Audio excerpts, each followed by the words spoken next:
You found Two in the Closet. We're two friends over 50 spill the tea, share the laughs, and talk about all the weird and wonderful and WTF moments of life. I'm Jen. And I'm Beth, recording from a very real closet because it's the only place we sound this good. And because life's just better with great acoustics and a little secrecy. So shut the door, pour the wine, let's talk. Welcome back to Two in the Closet. I'm Jen. And I'm Beth. And today we're stepping into the kind of conversation most people run from, but that's exactly why we're having it. Yeah, this episode was born out of that awkward gut twisting moment we all know. That moment when you realize, uh-oh, I was wrong. I missed it. I blew it. But instead of spiraling in shame or avoiding it completely, what if that moment could be your power move? Mm-hmm. What if coming clean was the beginning of something deeper, something more freeing? You know that feeling, that like hot pit in your stomach that you Mhm. get? Did I just do that moment? You Yeah. know? Yeah. That one where your ego wants to disappear into a puff of smoke, Yes. but your soul is whispering, "Yay, we've got a choice to make here." Yeah, that was an interesting voice. Yeah. Before we go any further, let's get clear on something. Shame and accountability are not the same, even though they're often confused. Exactly. Shame says, "I am bad." Accountability says, "I did something wrong." Huge difference. Shame is heavy and sticky, it's personal, like your whole being is under attack. But accountability is active, it's a decision to grow, not a reason to shrink. And for me, accountability feels empowering. It's not always comfortable, but ultimately it's clean. It clears the air and it clears the energy. Definitely not comfortable.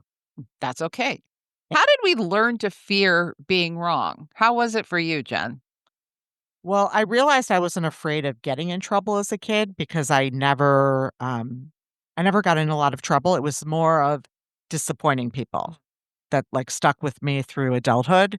Not even disappointing people, but having people be mad at me. I've always had a thing about people being mad at me. I do I not, know. I I, know. I don't like it. It makes me uncomfortable and Mhm. I don't like it. Okay. So you don't want people to be mad at you. And that was the same for me. I got so used to trying to be the good girl because my brother was the bad guy. So I was the one who always got it right. And it felt like being wrong felt like a failure, literally on a soul level. When you were growing up, were you very organized and rigid with, Rigid? Where does that come from? I don't know. Um, no, I was like the perfect child. Okay. I was I did everything that I was told to do with the exception of one time in 3rd grade, but after that, like, Okay. So you didn't want to. I didn't wanna be wrong. Right. I knew that my parents worked so hard with my brother and the challenges they had with him that I didn't want to burden them, part of it was that too. Yeah, that makes sense. So I wanted to be the best little girl that I could be so that they would have no reason to be unhappy with me, like I could see them being unhappy about what he was doing. Right. So it's being wrong, not necessarily having people be mad at you. Well, Or is it both? I think it's both. So Really, I think and I think it's more I don't want them to be mad at me. yeah. Yeah. Yeah, It's uncomfortable when people are yeah. mad at How you. would I know if I was wrong if I did everything right? That's that's true. And for me, when not coming clean, it takes like a physical toll on me. Like I Mhm. physically feel it. Um, it takes on this emotional space as well, but it's like that pit in your stomach, the anxiety.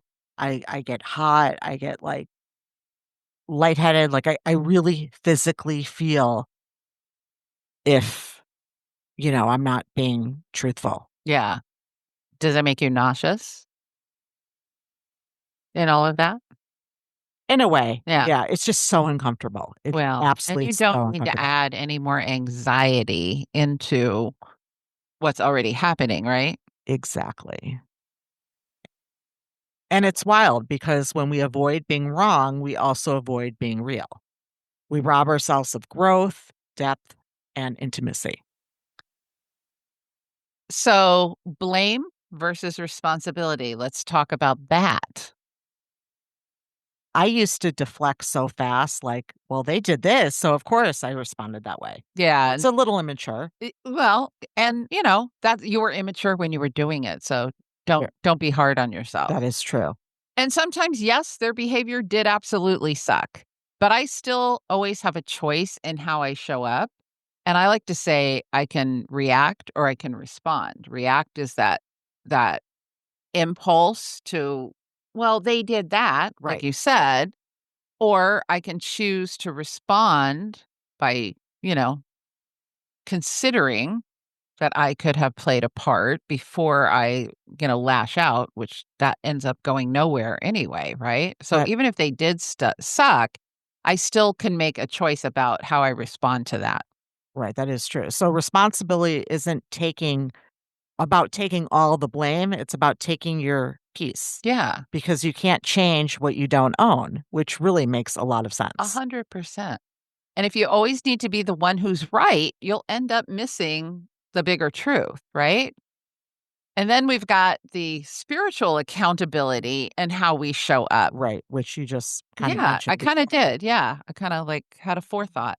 But here's the thing, your energy speaks before your mouth does, right? That is true. The way you enter a room, the way you close a text thread, the energy behind your silence, it all matters. I think we have all experienced somebody with a vibe and they walk into the room and everybody gets quiet and a Mhm. little bit uncomfortable.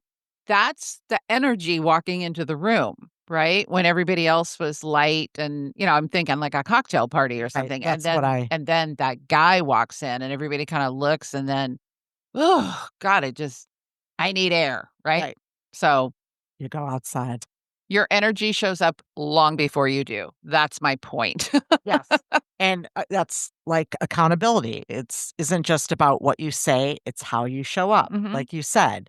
Your vibe, your intention, your willingness to repair. So, if you're in a bad mood or you're holding something inside, people know. People Yeah. feel it.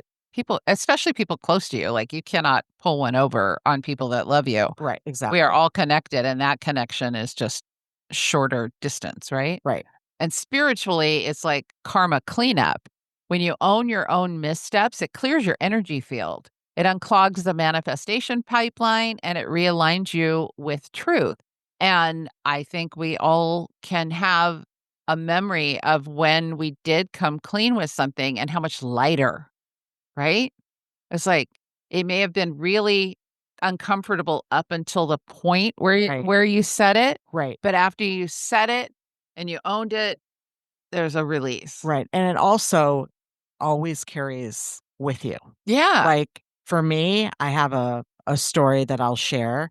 Um, it was a couple years ago, and someone I loved lost something or or not stole something, lost something or thought someone stole it, and I went upon myself to take it was money that was lost or stolen, and I took my money and put it where it was lost or stolen. Well, we're So clear, lost or right, stolen. lost or stolen. Again, it I didn't do it. Right. Um, the point is this kept carrying and with me for till this day. I did finally come to the person and say what I did, and I felt a lot of shame. I felt a lot of shame, and I felt wow, this is not good because it does carry with you. I have questions. I have questions. So you're trying to help a third party and you think you're doing the right thing by replacing lost or stolen money so that the original person who lost or had it stolen from them would have peace, like they'd be made whole, Right, right? right, right. But I'm interested in the shame part. We've talked about this. Like, how do you feel shame for trying to do Something something good for somebody? because it was dishonest. Okay. I wasn't being truthful Yeah. because I said, "Oh, look, I found it." Did you say it like that? Because that's so believable. You're like, "Oh, look, Right. Well, you know what I'm there it saying. is." Right, right. You know what I'm saying, but it kind of felt when I was doing it again, like you said, I felt like I was helping this person, but I was lying to this person Yeah, and because I didn't I thought I was doing good because there was a lot of anxiety going on. right. There was a lot of stuff going on. There was a lot of um chaos, Well, I'd say. and it doesn't do the person who actually did steal it any service. You're No, doing them a disservice by letting them get away with it, in exactly. essence, Exactly. right? And it kind of puts you in this space in your relationship like, can I trust this person? Or Yeah, it was really, really yeah. uncomfortable. Uh, And then you've got a whole bunch of karma entanglement now because the person who really did do the thing, you're connected negatively there. right. You're negatively affecting your relationship because you're carrying something that you you did it out of you did it to make peace. I did. I truly Yeah, believe this. I could say I truly did it to calm the storm. right. But the weight of carrying it and the way it kept surfacing in the relationship, Mhm. it made it harder and harder. And Yeah. what this experience taught me, that hiding doesn't protect you. No. It haunts you. Yeah. And the only way through it is through it, Yeah, yeah. basically. And that makes sense, but did you feel free afterwards? I felt so empty feeling, not in a bad way, but Yeah. freeing and like, oh, I could breathe. I could like act normal. You know how when you keep Oh, something yeah. inside, you start acting not Mhm. normal? That's what was Awkward? going on. Yeah. Awkward? And you know something's going on. Yeah. So yes, I felt very freeing. Okay. Very freeing. Okay. All right. So what do you actually do when you hit that wall and you realize you were wrong? Step 1, as with the first step of many, many processes, Yes. you pause, right? Yeah. Remember I was talking reaction or responding. Yes. Stop the mental scramble and breathe. Don't rationalize. Don't run. Then name it, literally say it. I was wrong. That moment of truth cracks the ego wide open and lets in the light. And from there, feel it. Take responsibility not just for what you did, but for how it impacted the other person.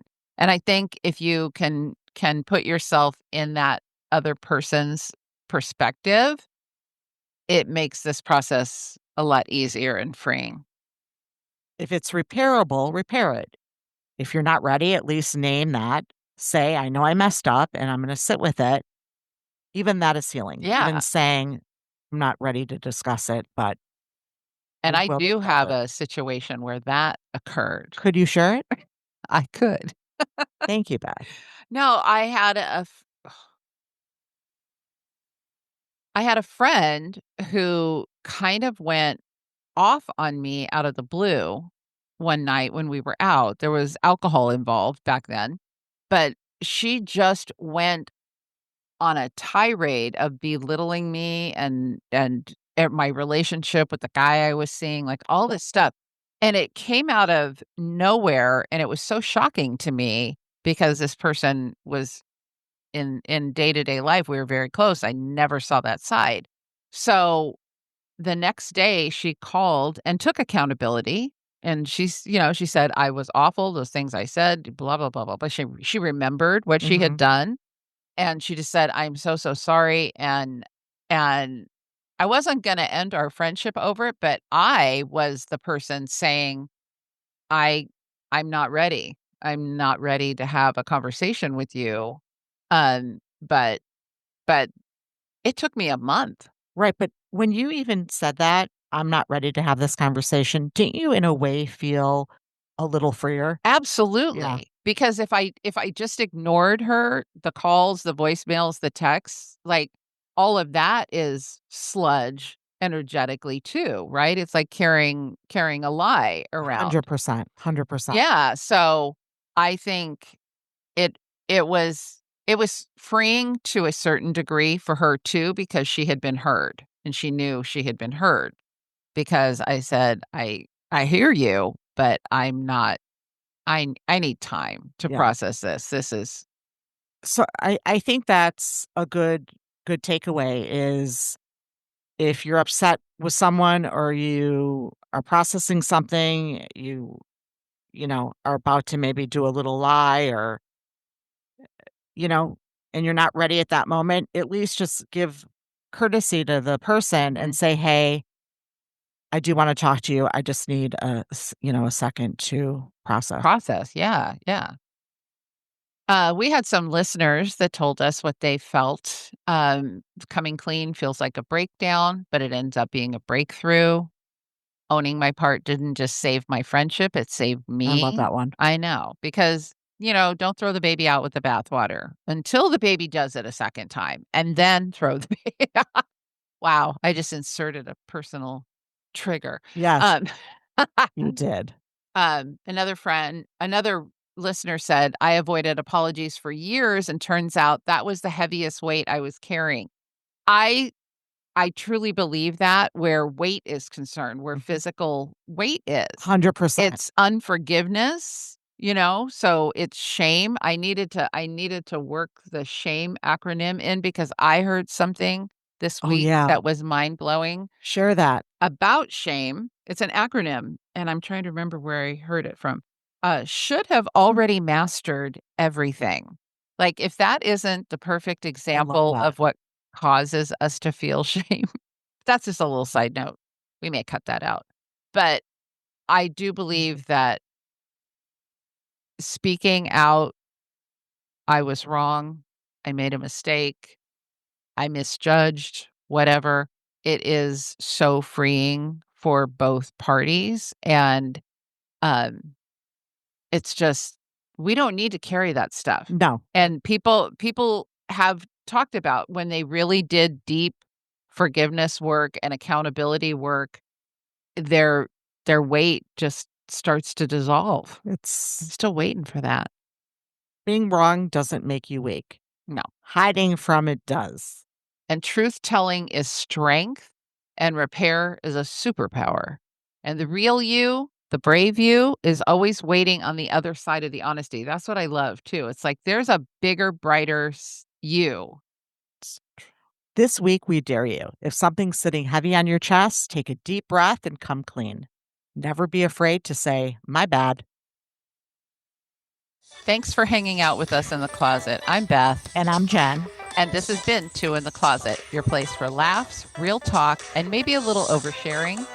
Make sure to follow or subscribe so you never miss an episode. And if you like what you heard, leave us a review. It helps more women find the closet. Until next time, keep the door closed and the conversations going.